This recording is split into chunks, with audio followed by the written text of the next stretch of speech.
So here time for special.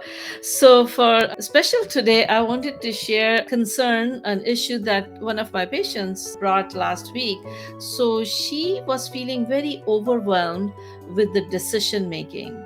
And she needed to make a decision about if she should move or not move. She felt like she always made bad decision and she was afraid of making the wrong decision. And so it was really taking away her confidence of making decision and was making her feel overwhelmed. And so I discussed with her technique, and that really helped her, brought the spark on her face, and she felt really good, and she said, yeah, that makes sense, this is going to help me. So I thought I'll share with the audience today. Would you like to learn? I would. Welcome to Happy and Healthy Mind. My name is Dr. Rozina, and over the last 20 years, I have been serving as a medical doctor specializing in psychiatry, a best-selling author, and a transformative speaker. I believe that our mind is the software that runs the hardware of our brain and our body. And therefore, I bring to you practical tips for mental fitness so you can live your best life without burnout and unnecessary suffering. Please consult your healthcare professional for any treatment advice. But if you find this content helpful, then join our mission of eradicating preventable suffering and suicides by liking, subscribing, and sharing so more people can live happier and healthier lives. So basically what was happening with this patient was that she was in between jobs, and she had to leave the place that she was living, which was rental, and they wanted to sell the place, and she needed to get another place. So instead of getting another place in the area, she was thinking, what if I move to another state? Now if she moves to another state, then she was overwhelmed with thinking, okay, then I'll have to find another job, and another new doctors and friends, and all the setup that she had. So it was a big decision, and she was feeling overwhelmed. I said, like, why are you having difficulty? And she said, I made so many bad decisions. I always make bad decisions. I'm not sure if I can make the right decision. And I said, is that true? Why do you think you always make bad decisions? So she said, well, I married the wrong person, and I did this and I did that. And so she started counting some of the decisions that caused difficulties in her life. So I said, okay, in your life, she's, let's say, approximately 50 years old. So in 50 years of your life, how many bad decisions have you made? And she said, like, many. I said, just kind of give me the percent, how many of those decisions. So she said, maybe 20% of the time I have made bad decisions. I said, great. How many decisions you have made good? And she said, well, I don't make good decisions. But I said, like, there must be some decisions that you made, they were good. You survived. So she said, yeah, I survived an abusive relationship. I got the job. I completed school. I got this place.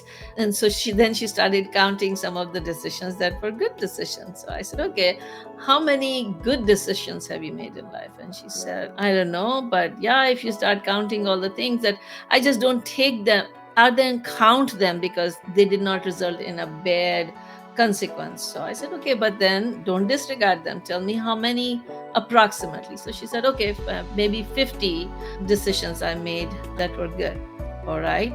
And so then we said, okay, 20% of the time you made bad decisions, 30% of 50% of the time you made good decisions, and the rest of the 30% of the time the decisions were neutral, not good, not bad. I said, how much time you are spending on the decisions that you made bad decisions? And she was spending 100% of the time, 100% of the focus on wrong decisions that she made in life. And therefore she was losing all the confidence. So he said, okay, yes, 20% of the time decisions were bad. But there was another 80% of the time that they were either good or they were neutral.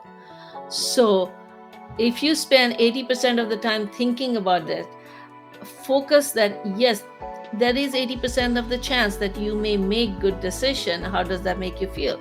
She said, that makes me feel confident. That's okay. Instead of telling yourself, I always make bad decisions, you can start saying, sometimes I make bad decisions. And so, but many times I also make good decisions. So that mind shift allowed her to feel a little more confident.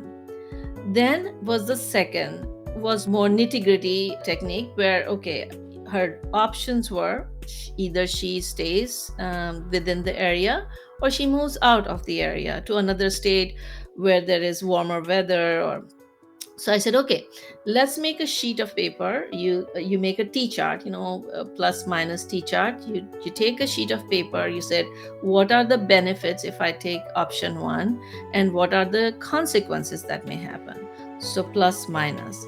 And then on the second page, you said option two, and again you write down plus minus. As you start write, and then you put those pages somewhere where you pass regularly. So one time when you write, some of the thoughts may come, but all the thoughts may not come.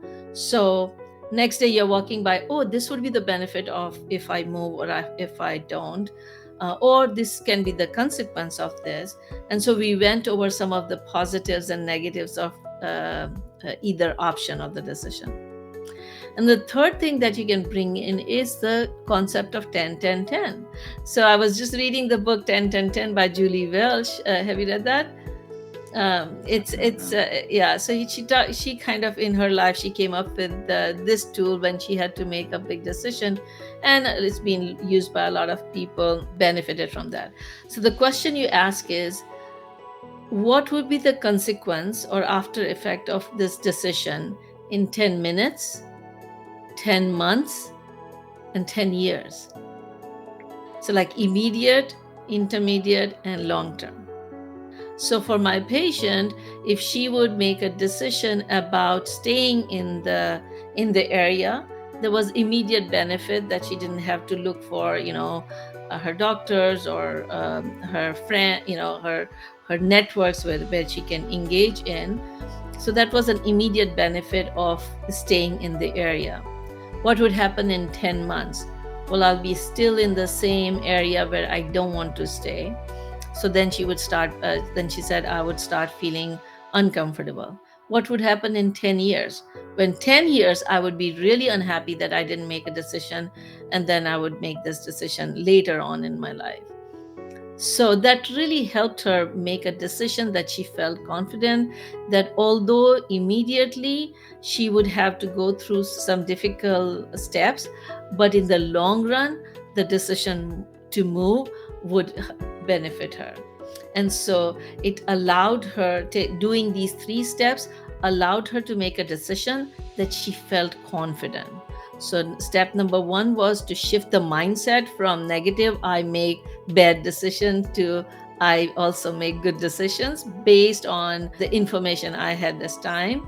And then she did positive, negative T chart of each option, and then thought about immediate, intermediate, and long-term consequence of whichever decision she does.